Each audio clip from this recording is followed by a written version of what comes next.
So I'm going to talk to you about stress hormones and health. It's the very essence of what we do here, although we do have a number of programs, heart, gastrointestinal, but stress and hormones are really the bulk of the types of treatment that I do. Is your health in pieces? And these different pieces, if you can't see it, are your hormones, your stress, your fitness, and your nutrition. These are all important parts.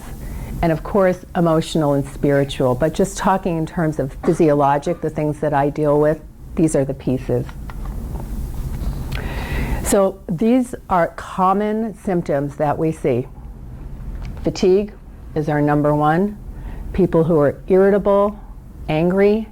There is something that it's not very nice, but when men's testosterone levels start to decline as they get older, men will become irritable and angry, and in anti-aging medicine we call it the grumpy old man syndrome, because people get grumpy. You may be depressed, putting on the spare tire around the middle, sleep problems, having trouble concentrating, low libido or sex drive is a big one that we see, feeling overwhelmed by everyday tasks. So these are all common problems. If you're wondering why people come here, this is a lot of it. So fatigue is the number one, and in your folders, if anybody wants to take notes, I gave you a little sheet to write notes on. What can you do about fatigue? When you see a doctor and you say, I'm really fatigued, and they do some testing and say everything looks okay, that's like bad news, right? You don't want to hear that. You want to hear that maybe something's wrong that can be fixed. And eventually, people go around and see lots of practitioners of all kinds with complaints of fatigue. Everybody still thinks everything is okay on all their testing and evaluation, and sometimes people feel crazy.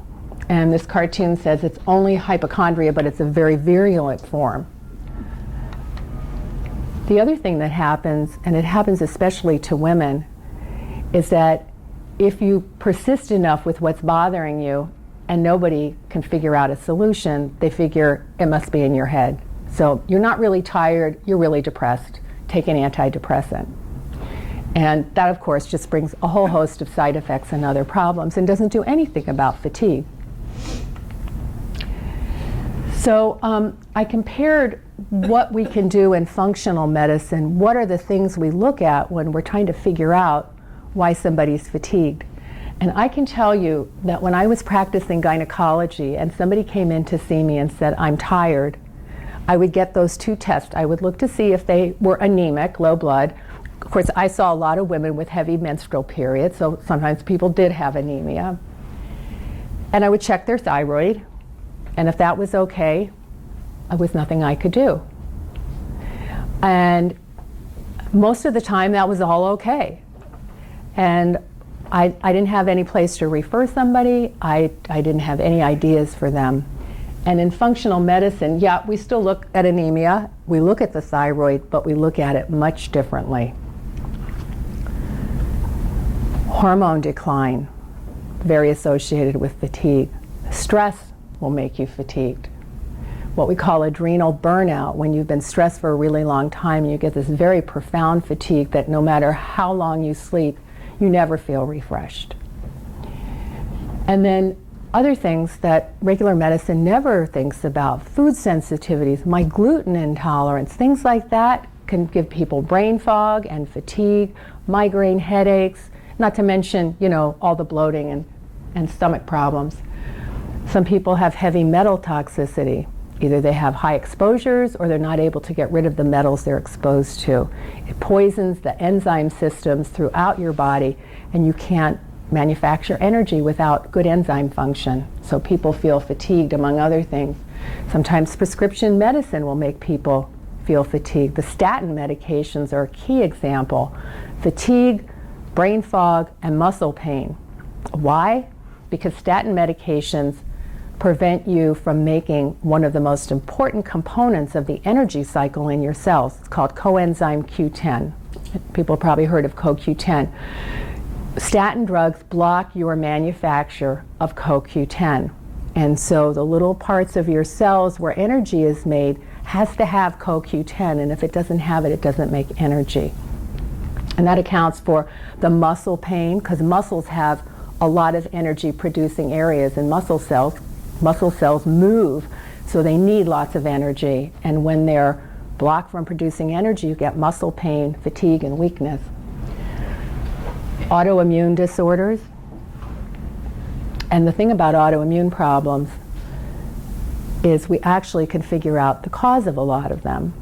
Now, I had ulcerative colitis, which is autoimmune.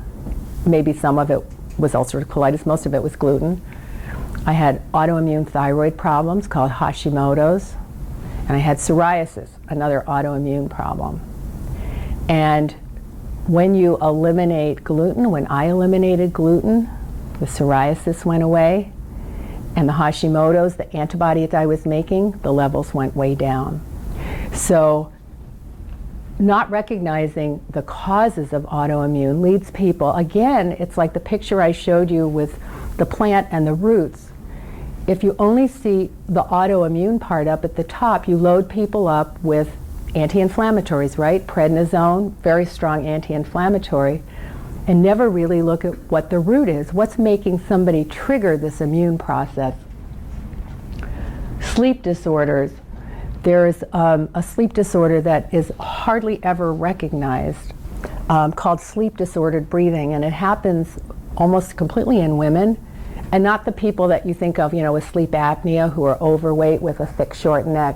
It occurs in slender women, and it is as devastating as sleep apnea, but nobody is aware of it to diagnose it, and we have special ways of doing that.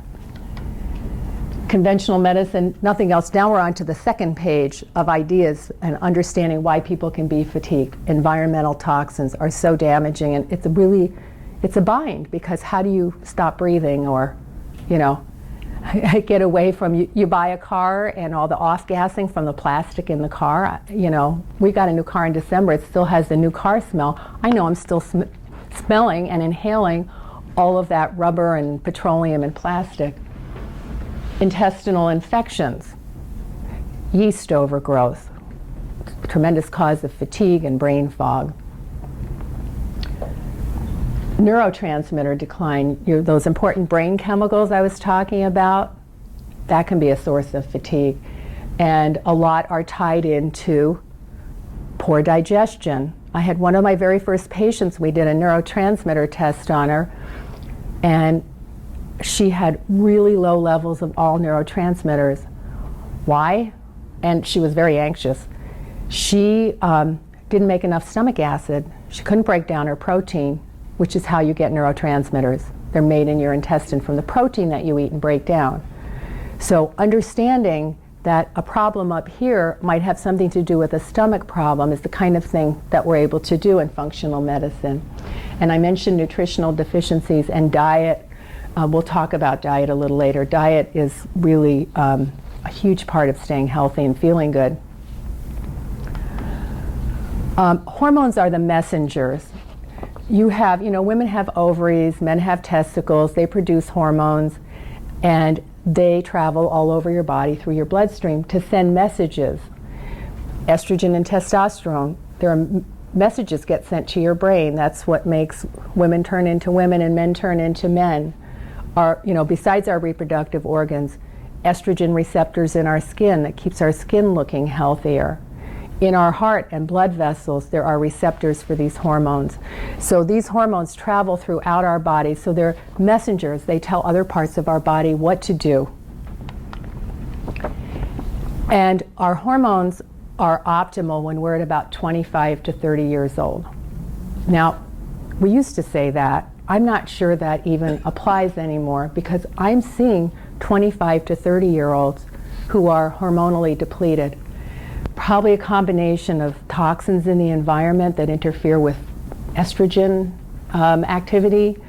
The food is very nutrient depleted, so we're not getting the minerals that, for example, zinc that you need to make testosterone. So I'm seeing young people between 25 and 30 I never thought I would see when I started doing this kind of medicine. I thought it was going to be all menopausal women and men about the same age and older. But anyhow, traditionally, 25 to 30, our hormones are considered, they're optimal. And then they decline as we age. Women, in addition, have reproductive changes. So besides the age-related decline in hormones, we have menopause. And the changes leading up to menopause, which the average age is about 51. This says perimenopause lasts 2 to 5 years. It's really more like 15 years. It starts in your mid-30s, and women know things start changing. Nobody, if you go in and say something's changing, they'll go, oh, it's fine, you're too young. But yes, it starts in our mid-30s, and then eventually ends up with menopause around age 51. With men, starting at age 30, testosterone starts declining, and it declines anywhere from 1% to 3% a year, which is a small amount, but not after you add up a number of years. And by the time men are in their 60s to 70s, 50% of men have low testosterone. It affects your energy. It affects your sexual function, your libido, your cognitive brain function, your cardiovascular risk. Men with low testosterone are at increased risk of cardiovascular disease. And it's called andropause in men and menopause in women, and some people call it menopause when it happens to men. And then the issue of stress. Stress does huge damage to your health. And what happens when you get stressed, and this is part of an evolutionary change that happened, that developed in us to protect us from really severe danger. So the adrenal glands are right above the kidneys. This is a CT scan kind of cross section. These are kidneys, and the adrenal glands are right on top, and they make cortisol, which is a very life-saving hormone, unless you have too much of it for too long. In prehistoric times, we would be under threat of an animal, a predator, going to eat us. And so what happens when this kind of situation arises is your adrenal glands pump out a huge surge of cortisol. And it's life-saving. Why? Because it mobilizes sugar. And it's not good to eat lots of sugar, but let me tell you, if you need to run away from a predator, you need mobilization of sugar so that your muscles have energy and fuel, and your brain does too. But these situations were meant to last a short time. You'd run away from a predator, climb a tree, get in a cave, and then it was over. And then your cortisol levels came back down, and your body repaired. What happens with cortisol is everything gets put on hold. All of your intestinal function, your reproductive function, everything gets put on hold so you can save your own life. All the blood goes to your muscles and to your heart to keep pumping and to pump it to your muscles. If you've eaten, nothing happens to the food. It does not get digested when you're stressed because the blood is elsewhere. And so this is a life-saving physiologic response. But it's not life-saving when it goes on chronically all the time. So we don't get stress from fear of a predator and then have it be over. We're stressed all the time. And our body doesn't know the difference between our boss yells at us, we've got a horrible deadline, and a predator is going to come after us. Our cortisol levels go way up. And high cortisol levels shrink your brain, higher risk for Alzheimer's, increase your risk of cancer, and it's very inflammatory. It's inflammatory, and inflammation is why people get heart disease and cancer and Alzheimer's. Those are inflammatory chronic diseases.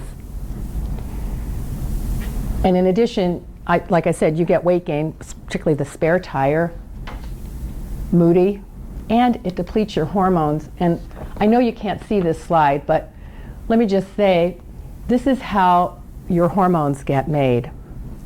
And the ones over here where the lady's smiling are what are called your feel-good hormones. And down here, cortisol that you pump out when you're scared of a tiger. And when this pathway is in effect, when you're stressed, this one gets cut off and you don't make as much of your feel-good hormones. You don't feel as good when you're stressed. Women's menstrual periods get messed up because they don't make enough progesterone. People lose their libido when they get stressed. They're not making as much testosterone and estrogen. So stress takes away your feel-good, keep you healthy hormones because your body thinks you're going to die and it's got to do something about it.